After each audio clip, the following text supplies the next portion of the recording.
Bom dia, paz e bem.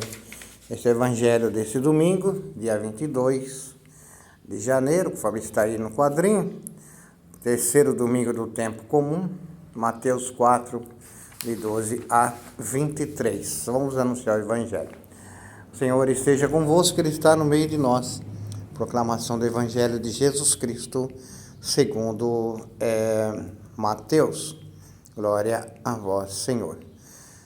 Jesus voltou para a Galiléia, deixou Nazaré e foi morar em Cafarnaum, que fica às margens do mar da Galiléia, no território de Zabulon e Neftali, para se cumprir o que foi dito pelo profeta Isaías: terra de Zabulon, terra de Neftali, caminho do mar, região do outro lado do rio Jordão, Galiléia dos pagãos.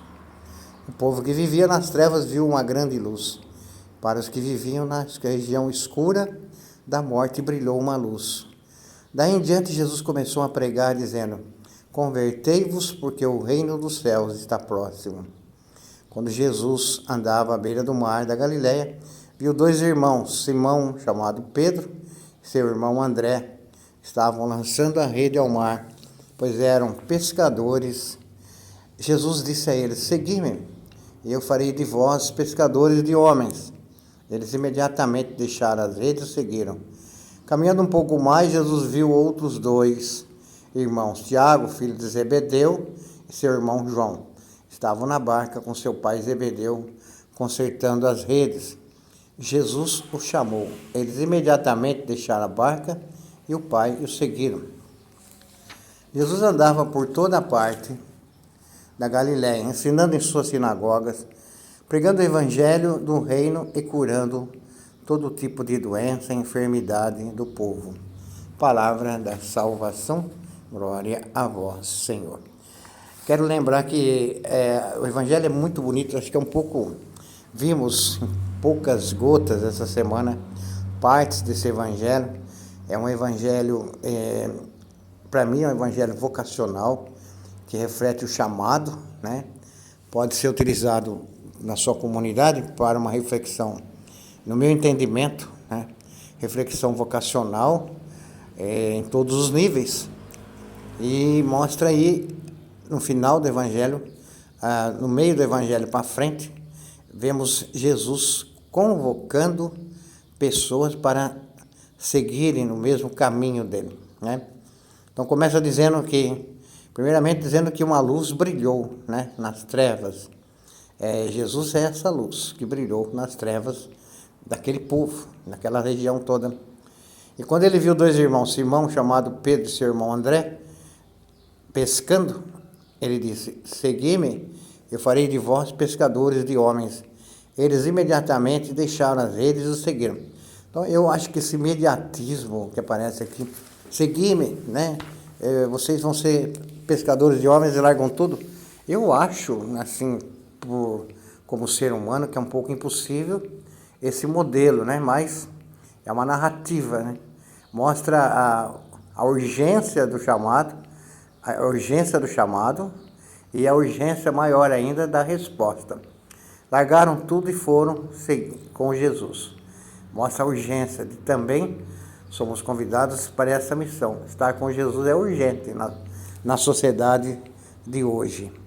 Depois ele também convoca outras pessoas, no caso aí, Tiago, filho de Zebedeu, seu irmão João, a mesma coisa. Jesus chama, deixaram o pai e seguiram imediatamente.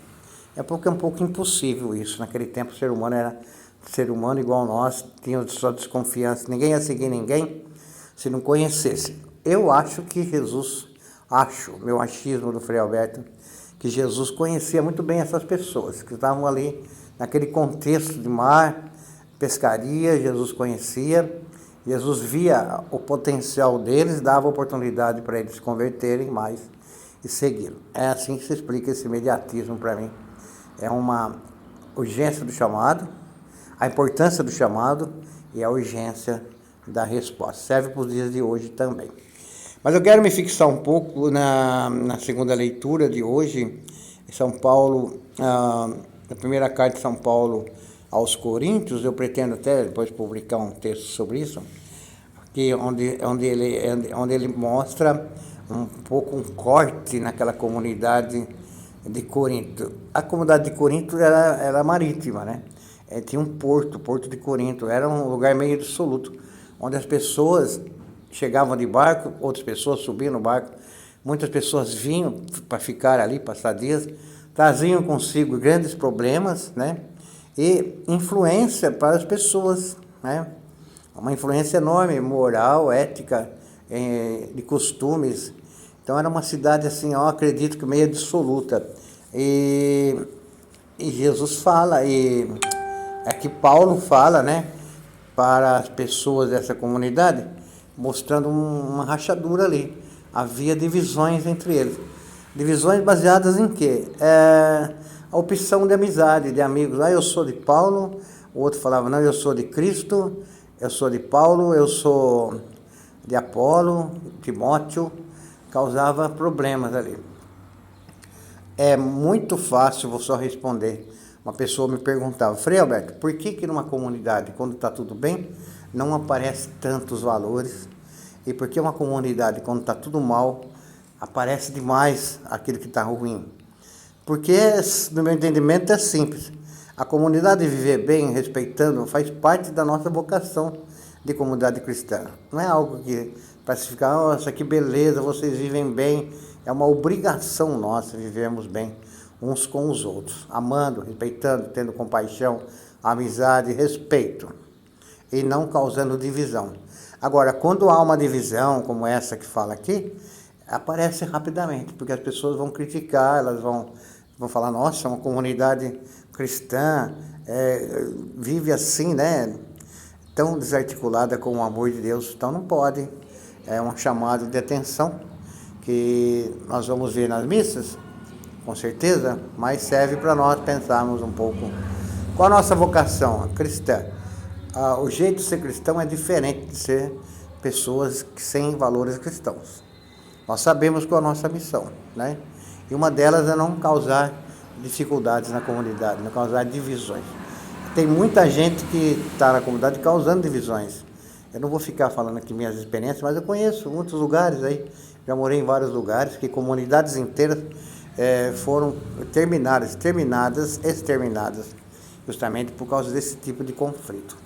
Respeitar o outro, amar o outro, independentemente de quem seja, não criar divisões, né? Para podermos seguir Jesus, como diz o Evangelho. Um ótimo domingo para você, fique na paz, compartilhe sem dó, até formar calo no dedinho, né? Compartilhe nosso trabalho, porque se você não compartilhar esse trabalho, você está ajudando a que as pessoas compartilhem coisas ruins, depois não vão reclamar, hein? Vão reclamar porque estão compartilhando, eu já vi tanta coisa esse dia de ruim por aí. Então, mas compartilhe coisa boa. Por que você não compartilha o trabalho meu? Por que você não segue? Não só meu, todos os católicos, padres, irmãos e irmãs que fazem um trabalho no YouTube merecem o seu amor, o seu respeito. Beijão, um ótimo domingo, até a noite com a oração da noite. Tchau.